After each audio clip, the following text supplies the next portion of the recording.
태초부터 있는 생명의 말씀에 관하여는 우리가 들은 바요, 눈으로 본 바요, 자세히 보고 우리의 손으로 만진 바라. 이 생명이 나타내신 바 된지라. 이 영원한 생명을 우리가 보았고 증언하여 너희에게 전하노니 이는 아버지와 함께 계시다가 우리에게 나타나신 바 된 이시니라.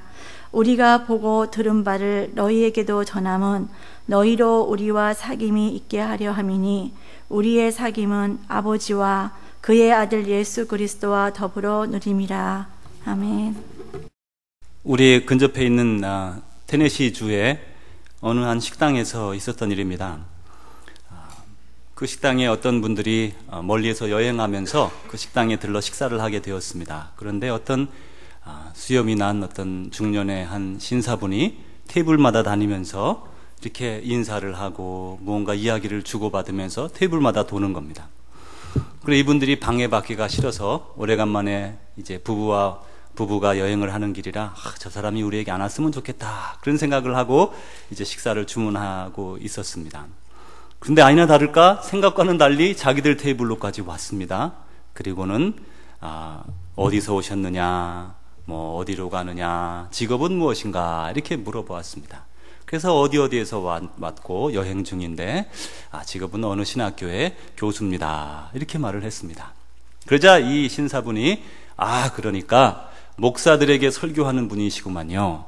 잠깐 제 이야기를 하나 들어보십시오 이렇게 말씀을 하자 이 신학교 교수님이 좀 싫지만 뭐 잘하면 또 예박거리가 되겠다 그런 생각을 하면서 그래 보시라고 이렇게 말씀을 했다고 합니다. 그래서 이제 이 신사분이 이야기를 시작합니다. 어느 동네에 아주 작은 테네시 동네에 그 미혼모로 자란 한 아이가 있었습니다. 태어날 때부터 아빠가 없어서 엄마와 함께 이렇게 어머니와 자라게 되었는데 이 아이가 어디를 갈 때마다 어른들이 그렇게 물어보는 겁니다. 너네 아빠는 누구냐? 이렇게 물어보는 거였어요.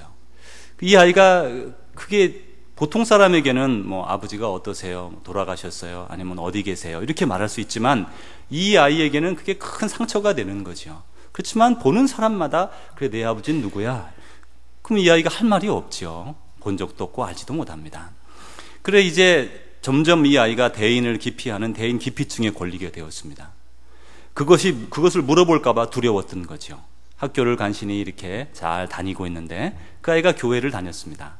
근데 교회에 오면 끝나고 나면 어떤 분들이 그래 네 아버지는 누구냐 이렇게 물어볼까 봐 그게 두려워서 예배 시작하면 좀 늦게 들어와서 또 그리고 마치기 전에 주랭랑을 치고는 했습니다.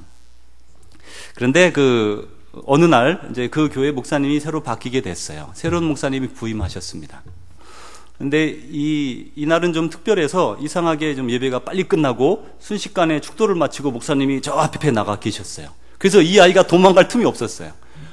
그래 이제 줄 서서 나가게 됐습니다. 그런데 이제 목사님이 처음 아닙니까? 사람들을 하나하나 보면서 안녕하세요 인사도 하다가 이 아이 차례가 왔어요. 그래 손을 내밀면서 그래 잘 있었니? 그러고 그래 네 아버지는 누구냐? 이렇게 물어본 거예요. 그러자 옆에 있는 사람들이 전부 다 입을 탁 벌리고, 왜냐하면 이 아이가 그걸 너무나 싫어하기 때문에 막 히스테릭하게 변하는 거예요. 그 소리를 들으면 전부 다 입을 벌리고 그냥 정지 상태가 되었습니다. 목사님이 그걸 착 눈치를 챘어요. 이거 뭔가 심각하구나, 뭔가 잘못됐구나 하는 걸 아는 거예요, 자기가. 그래서 이제 바로 지혜가 생기더래요. 이렇게 말을 했답니다. 잠깐만, 나는 내가 누구인지 알겠다. 지금 너와 닮은 가족들이 보이는구나. 너는 하나님의 자녀로구나. 이렇게 말을 했답니다. 이 아이가 이제 막 열이 확 올라가서 이제 히스테리를 일으키려는 바로 그 순간에 너는 하나님의 자녀로구나 하는 말이 확 들어오는 거예요. 그러면서 마음에 이제까지 정말 그 외로움에, 아버지 없이 자란 외로움에 늘 눌리면서 살았던 마음이 확 열리면서 그래 나는 하나님의 자녀지, 그런 생각이 들면서 용기를 내서 네 저는 하나님의 아버지의 자녀입니다 이렇게 말하고 악수를 하고 걸어 나갔습니다. 그 아이가 이제까지 그 당했던 많은 상처를 씻어내고 성실하게 살아가기 시작했습니다. 그리고 그 아이가 이제 성년 되어서 사회에서 봉사를 하며 살아갑니다. 그래서 이렇게 그 배려하는 말 한마디 참 중요하다고 생각합니다. 그리고는 그 신사가 악수를 청하고는 떠났습니다. 이분이 이제 참 좋은 예약거리를 얻었다 이렇게 생각을 하고는 그 서빙하는 사람이 왔을 때 물어봤답니다. 저 신사분은 누굽니까? 그랬더니 그분이 하는 말이 저분은 전 테네시 주지사입니다. 그래 저분이 아마 그 얘기를 하셨을 텐데 저분이 미혼모로의 손에서 자란 바로 그분입니다. 이렇게 말씀을 하더래요. 성도 여러분, 우리는 모두 하나님의 자녀입니다. 각자 자란 배경도 다르고 성장 배경 환경이 다 다르지 않습니까? 그러나 우리 모두 하나님의 자녀들이죠. 우리 모두 이제 인사 나누려고 하는데 인사 나누려는 또 서두가 길었습니다마는 또 잠깐 자리에서 일어나셔서 한 7분 이상 우리는 모두 하나님의 자녀입니다. 우리 인사 나누겠습니다. 잠깐 자리에서 일어나셔서 우리는 하나님의 자녀입니다. 얼마나 기쁜지 모르겠습니다. 우리가 하나님의 자녀라는 것이 이렇게 기쁜 것입니다. 자, 이제 여러분은 예수님을 어떤 분이라고 고백하십니까? 여러분은 예수님을 어떤 분으로 생각하십니까? 사도 베드로는 이렇게 고백했습니다. 주는 그리스도시요 살아계신 하나님의 아들입니다. 그래서 사도 베드로가 보기에는 주는 그리스도 곧 구세주이시고 살아계신 하나님의 아들입니다. 이렇게 고백을 했죠. 또 사도 바울은 에베소서나 또 빌립보서나 고린도 전후서나 로마서나 모든 서신을 거의 대부분의 서신을 쓸 때의 초두에 이렇게 말을 합니다. 하나님의 종 나 사도 바울은 이렇게 말합니다. 그러니까 나는 하나님의 종이다. 다시 말하면 거꾸로 말하면 사도 바울은 주님을 또 예수 그리스도의 종, 하나님의 종 이렇게 부르는데 자기를 하나님을 또 주님을 주인님이다 이렇게 부르는 거죠. 주님이다 이렇게 부르시는 겁니다. 그래서 이제 사도 바울은 예수님을 주님이라고 부르고 자기는 종이다 이렇게 불렀습니다. 그러면 오늘 본문 말씀을 썼던 오늘 서신을 쓴 요한 1서를 쓴 사도 요한은 주님을 어떻게 불렀는가? 그는 이렇게 소개합니다. 태초로부터 계신 생명의 말씀입니다. 생명의 말씀. 그리고 이 영원한 생명이 그에게 있습니다. 그리고 그는 빛이십니다. 그리고 그는 하나님의 아들이십니다. 상당히 복잡하게 말씀을 했는데 요약을 하면 예수님은요, 사도 요한이 보기에는 하나님의 eternal word of life, 그러니까 영원한 생명의 말씀입니다. 이렇게 고백하는 겁니다. 그러니까 예수님 보고 사도 요한이 볼 때, 사도 요한은 이 아주 오랫동안 이렇게 살아 있었던 분인데 장수하신 분이잖아요. 이분이 그렇게 고백하는 거예요. 예수님은 영원한 생명의 말씀입니다. 그렇게 쉽게 딱 받아들이면 되는데 여러분, 그게 예수님, 우리가 눈으로 보는 예수님이 말씀이다, 뭐 혹은 영원한 생명의 말씀이다, 이게 좀 쉽지 않은 얘기입니다. 생각만큼 그래 예수님은 말씀이야, 그래요? 쉽지가 않은 얘기예요. 잠깐 여기서 말을 더 깊이 들어가 보면 이 구약에서는 그 말씀이라는 것이 다바르라고 부릅니다. 다바르라는 말이 있습니다. 그것은 말과 영혼의 그 말에 깃들어 있는 정신을 이룹니다. 그것을 헬라어로 번역한 것이 또 헬라 사상에서 나타난 단어가 로고스라는 단어입니다. 이 로고스를 영어로 번역할 때에 word라고 번역을 합니다. 다른 걸로는 뭐 번역할 수 있는 말이 찾지를 못한 것이죠. 그러니까 번역할 수 있는 말이 없어요. 그러다 보니까 그냥 로고스를 word라고 번역을 했어요. 근데 그것이 한국 교회에는 어떻게 영향을 받았는가 하면, 여러분 한국어 성경이 그 영어판을 번역한 것이다, 누가 그렇게 말하는데 그렇지 않습니다. 한국의 초기에 왔던 선교사님들은 원어에 능통했다고 제가 지난번에 한번 말씀드린 적이 있습니다. 신학교를 졸업했다고 다 원어에 능통한 건 절대로 아닙니다. 그런데 이분들은 아주 석학들이었어요. 그래서 원어에 능통한 분들이었고 그분들이 와서 이제 번역을 했습니다. 원어로부터 번역을 했습니다. 그런데 로고스를 번역할 말이 한국말에 없잖아요. 근데 말씀이라고 지금은 우리가 말씀이라고 있죠. 태초에 말씀이 계시니라. 그런데 1910년까지는, 그때 성경까지는 태초에, 지금은 우리가 보면 말씀이 생명의 말씀 이렇게 나오잖아요. 거기는 태초에 도가 있었느니라 이렇게 번역됐다는 거예요. 여러분 믿어지십니까?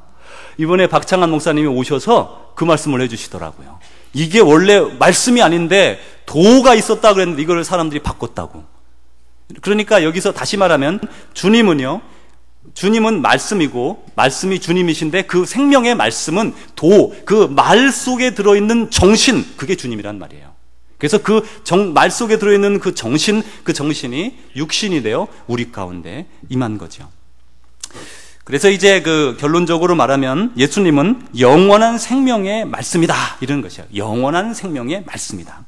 이 영원한 생명의 말씀이 육신이 되어 우리 가운데 거하게 된 것입니다. 그래서 요한복음 1장 14절에 이렇게 말씀하지 않습니까? 말씀이 육신이 되어, 다시 말하면 말씀의 정신이, 로고스가 육신이 되어 우리 가운데 거하심에 그 영광을 보니 아버지의 독생자의 영광이요 은혜와 진리가 충만하더라, 이렇게 말씀했습니다.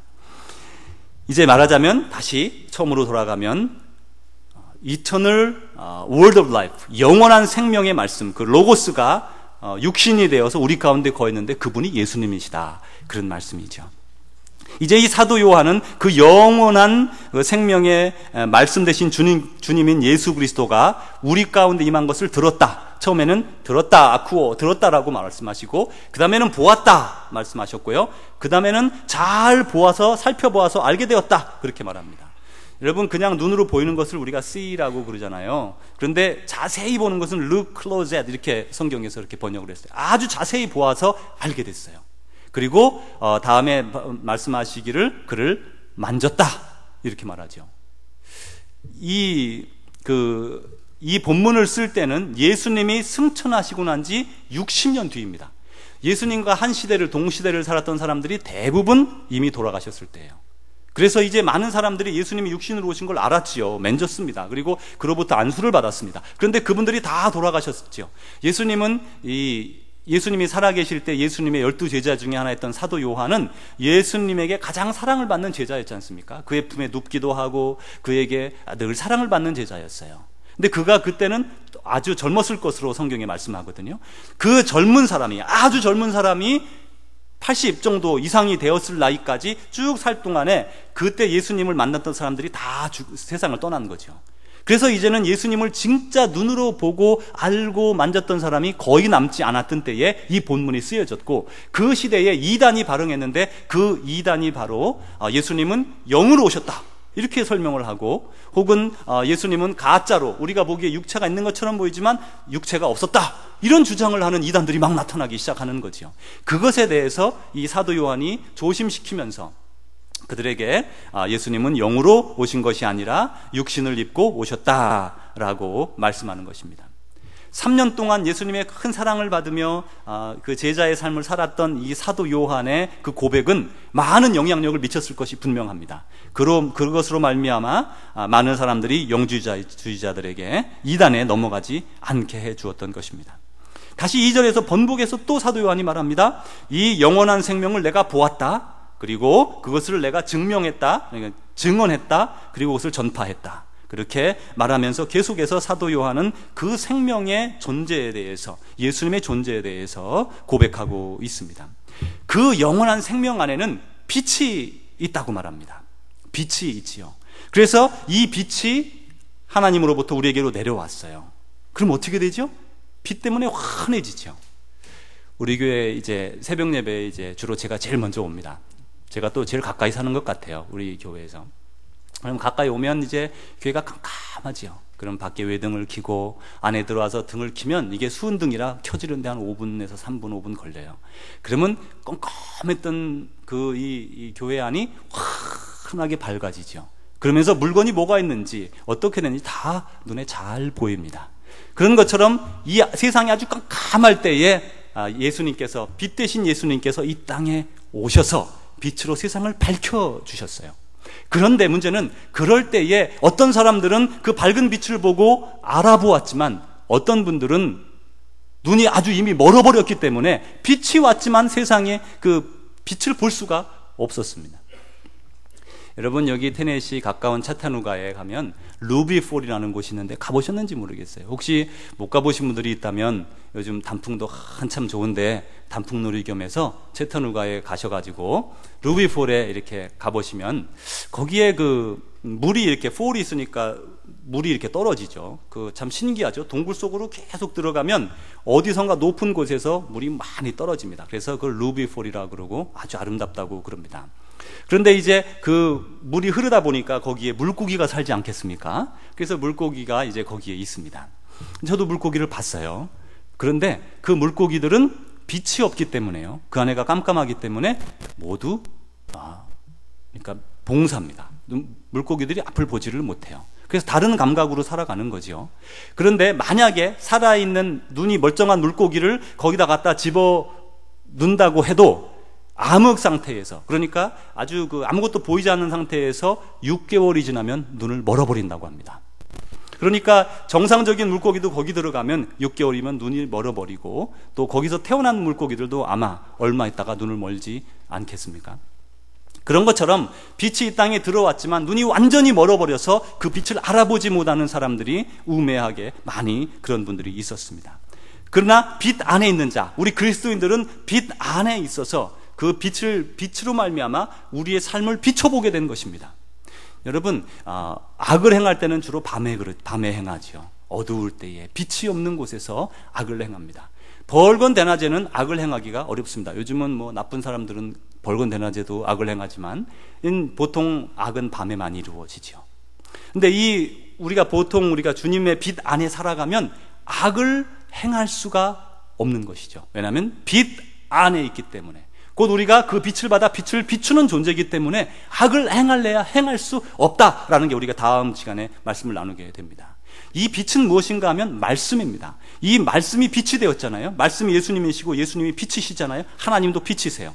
그래서 우리가 선 안에서 살아가게 되는 것은 그 말씀으로 세상을 비추어 보니, 자기를 비추어 보니 악을 행할 수가 없는 것이에요.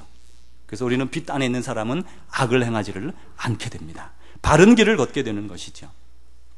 사도 요한이 나이가 많이 들어서 목회하던 소아시아 여러 교회들에 이 서신을 쓰게 된 것은 그 하나님 아버지와 또 예수님과 자기가 가진 교제의 기쁨, 그 사귐의 기쁨이 너무나 깊어서 그것을 나누려고 하는 것입니다. 요한복음 5장 24절에 보면 이렇게 말합니다. 내가 진실로 진실로 너희에게 이르노니 내 말을 듣고 또 나 보내신 이를 믿는 자는 영생을 얻었고 심판에 이르지 아니하나니 사망에서 생명으로 옮겼느니라. 보십시오. 내가 진실로 진실로 너희에게 이르노니 내 말을 듣고 또 나 보내신 이 하나님을 믿는 자들에게는 영생을 얻었어요. 심판에 이르지 않습니다. 그리고 사망에서 생명으로, 영원한 생명으로 옮겨졌어요. 그래서 어두움에 있다가 빛으로 옮겨졌어요. 그 빛된 생활을 누렸던 이 사도 요한은 너무나 감격에 넘쳐서 그 빛된 생활을 다른 사람들에게 나눠주려고 이 말씀을 기록했다는 것입니다. 그런데 여러분, 빛된 생활에 대해서는 또 요한복음 20장 31절에 이렇게 말합니다. 오직 이것을 기록함은, 요한복음을 기록한 목적을 사도 요한이 말했습니다. 너희로 예수께서 하나님의 아들 그리스도이심을 믿게 하려 하며 너희로 믿고 또 그 이름을 힘입어 생명을 얻게 하려 합니다. 이 요한복음을 기록한 것은 그가 그리스도이심을 믿게 하려 하며 그것을 또 믿고 그 이름을 힘입어서 생명을 얻게 하려 합니다. 그러므로 우리가 예수님을 믿음으로 예수님과 교제하게 되고요, 그 속에서 빛의 생활을 하게 됩니다. 그러면서 죽음에서 생명으로 넘어온 것입니다.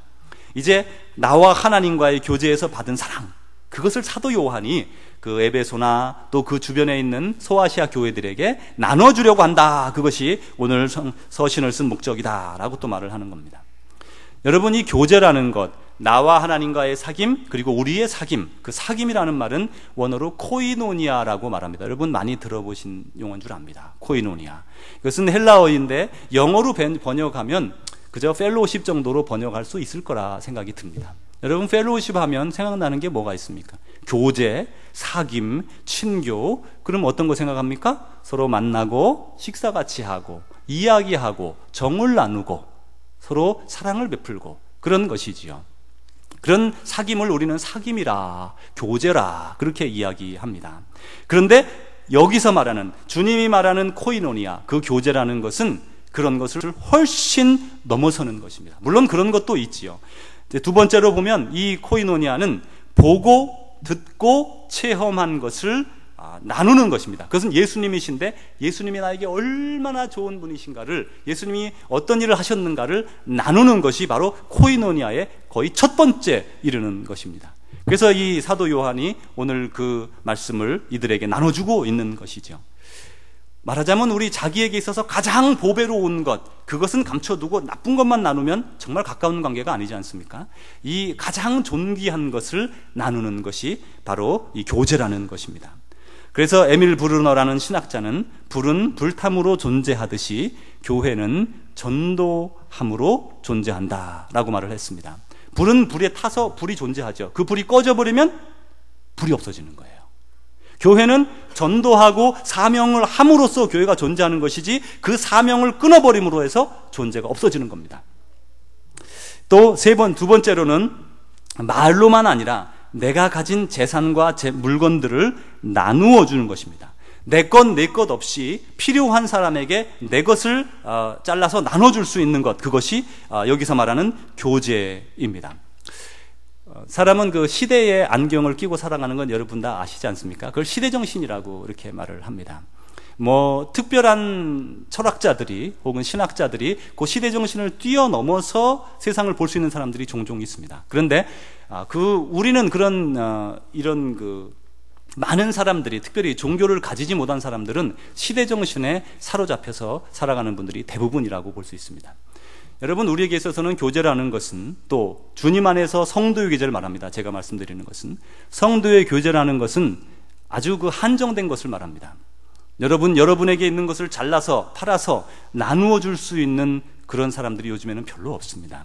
그리고 그런 일을 하는 사람을 보면 저 사람 참 믿음 좋다 그런 생각도 들지만 저거 저렇게 살아도 되겠어? 그런 생각이 들지요. 그러니까 우리에게는 그렇게 보인단 말입니다. 우리 시대 정신에는 내 것을 잘라서 나눠줄 수가 없는 것이에요. 우리가 하루에 3끼밖에 못 먹습니다. 여러분 5끼 6끼 못 먹고 살아요. 죽을 때까지 재산 모아놓아서 자식에게 물려줘야겠지요. 그게 우리의 시대 정신입니다. 그런데요, 예수님 때는 그렇지 않았다는 거예요. 사도 요한 때는 그게 그들의 시대 정신이 아니었습니다. 그들의 시대 정신은 내게 있는 여유 있는 것으로, 여유가 없을 수도 있어요. 내게 있는 것으로 나누어서 주어 함께 굶어 죽지 않고 함께 살아가는 것이 그들의 시대 정신이었어요. 우리는 우리의 안경으로 보면 예수님 시대 사람들을 정말 정신 나간 사람들이고, 사도들의 시대에 살아갔던 사람들은 정신 나간 사람들이지만 그들의 눈에는 그들이 옳은 것을 가지고 있었던 것입니다. 여러분, 우리 그리스도인들은 그 시대 정신에 갇혀 있으면 안 돼요. 왜냐하면 시대정신은 주님을 알지 못하는 그 세계관에 막혀서 살아가지만 우리는 그 세계관에서 벗어난, 그래서 멀리에서 주님이 주신 그 믿음을 가지고 세상을 바라보는 것이에요. 다시 말하면 초대교회에 가졌던 그런 우주적인 세계관이 훨씬 더 우리 주님이 우리에게 주신 것에 가깝다는 것입니다. 내 것은 나를 위해서만 사용하는 우리의 시대와는 달리 내 것을 나누어 어려운 사람들과 나누었던, 필요에 의해서 나누어줬던 시대의 그 생각이 주님이 바로 생각하신 거다, 그런 말입니다. 그것이 바로 교제라는 것이에요. 말하자면 우리는 지금 참 교제를 많이 이루지 못하고 있다는 말씀입니다. 또 계속해서 하나님과 교제 안에서 제자들 간에 서로 깊이 사랑하는 게 교제입니다. 우리가 교제한다고 말하면서 또 친교한다 그러죠. 그래서 식사를 준비하지 않습니까? 말은 친교, 교제, 펠로우십을 한다고 하지만, 식사를 나눈다고 하지만 우리는 서로 사랑하는 데 약합니다. 요한복음 13장 35절에 주님이 말씀하셨습니다. 너희가 서로 사랑하면 이로써 사람들이 너희가 내 제자인 줄 알리라. 세상 사람들이 어떻게 우리가 제자인 줄 안다고요? 너희가 서로 사랑하면. 우리는 어떻게 합니까? 성경책 들고 다니고 또 예수 믿으세요 전도하고 또 어떤 그런 예수 믿는 표를 내면 그리스도인인 것으로, 그리고 그렇게 하면 우리가 제자인 것으로 착각하지만은, 그러나 주님은 뭐라 그럽니까? 너희가 서로 사랑하면 이로써 사람들이 너희가 내 제자인 줄 알리라. 우리가 서로 사랑할 때에 세상에 있는 사람들이 우리를 보고 저들이 예수님의 제자라고 생각한다는 것이에요.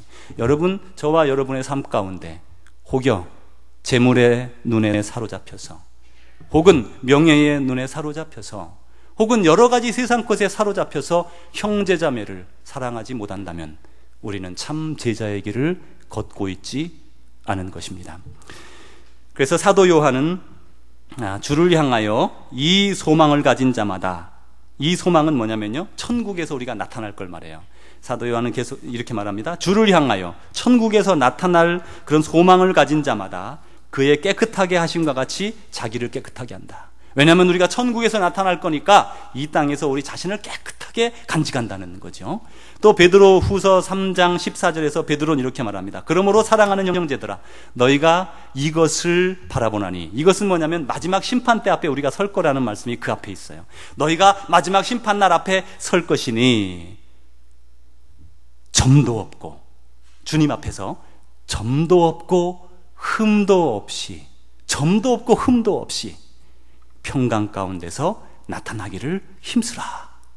우리가 마지막 날을 바라보는데 그 심판대 앞에 설 날이 있는데 그 날을 기억하면서 주 앞에서 점도 없고 흠도 없이 평강 가운데 나타나기를 힘써라 라고 말했다는 것이죠.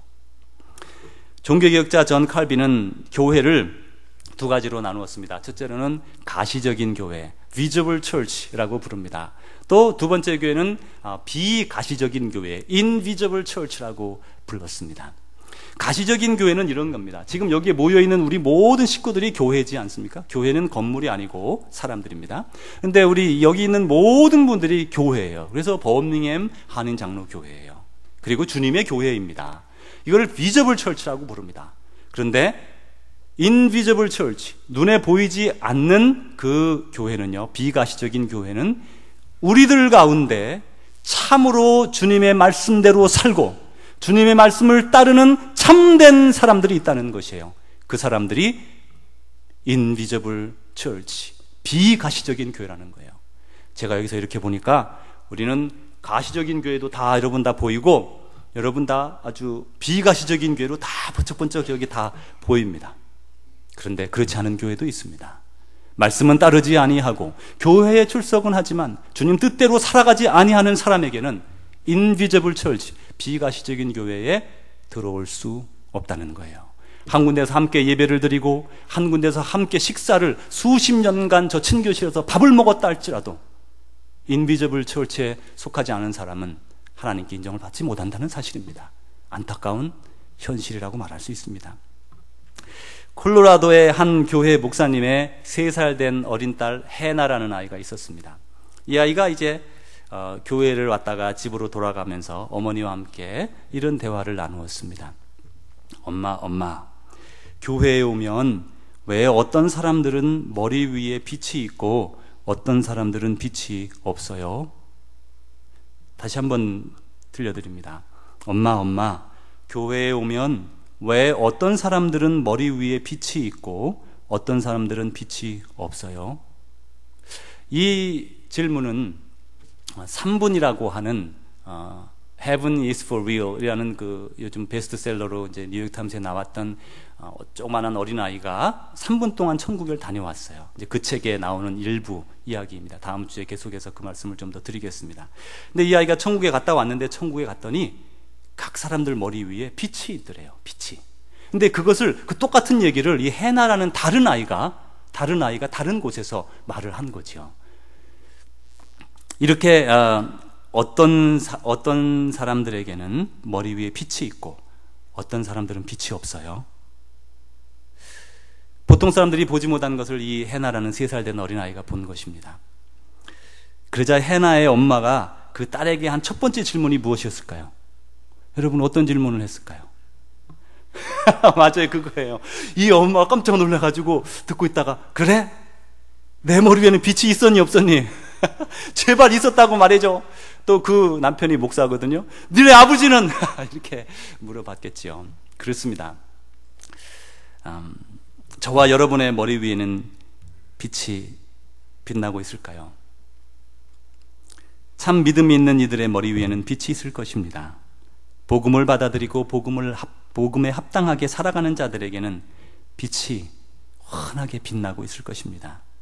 사도 요한은 이렇게 말합니다. 자녀들아, 너희가 말과 혀로만 사랑하지 말고 행함과 진실함으로 하라. 성도 여러분, 우리는 알 수 없습니다. 우리 머리 위에 빛이 비추고 있는지 또 안 비치고 있는지. 그러나 우리 마음속에 있는 믿음의 양심은 오늘 우리를 향하여 이야기합니다. 비록 빛이 비추고 있다 할지라도 다시 한번 오늘 우리 자신을 돌아보시기 바랍니다. 나는 하나님의 말씀에 합당하게 살아가고 있는가? 나는 하나님 말씀을 생명처럼 고귀하게 여기고 지켜나가고 있는가? 그런 걸 부인하면서, 그런 걸 거절하면서 하나님의 백성이라 자칭 행하며 위로 삼아 살아가고 있는가? 오늘 우리 자신에게 물어보고 회개하고 돌아설 때입니다. 기도하겠습니다. 하나님 아버지 감사합니다. 아버지의 은혜 가운데 우리 머리 위에 빛이 비추어지기를 원합니다. 아니, 우리 교회 모든 식구들이 인비저블 처치요, 또 머리 위에 빛이 있어야 됩니다. 주님, 부족한 우리들 떨어진 것 회복하게 하시고 바른 믿음의 길로 돌아서게 하옵소서. 예수 그리스도 이름으로 기도하옵나이다. 아멘. 이제는 우리 구주 예수 그리스도의 은혜와 하나님의 사랑하심과 성령님의 교통하심이 오늘도 주님 안에서 참 교제를 나누기를 소원하는 주의 백성들 위해, 또 사랑하는 우리 조국 대한민국과 우리가 사랑하는 이 땅 미국 땅과 또 전 세계 방방곡곡의 전쟁과 질병과 폭력과 여러 가지 질병으로 고통당하는 많은 사람들과 또 문명도 앞서 있고 재정적으로도 여유를 누리는 사람들이지만 주님을 떠나가는 방황하는 영혼들 위해 이제로부터 영원히 함께 하시기를 축원하옵나이다. 아멘.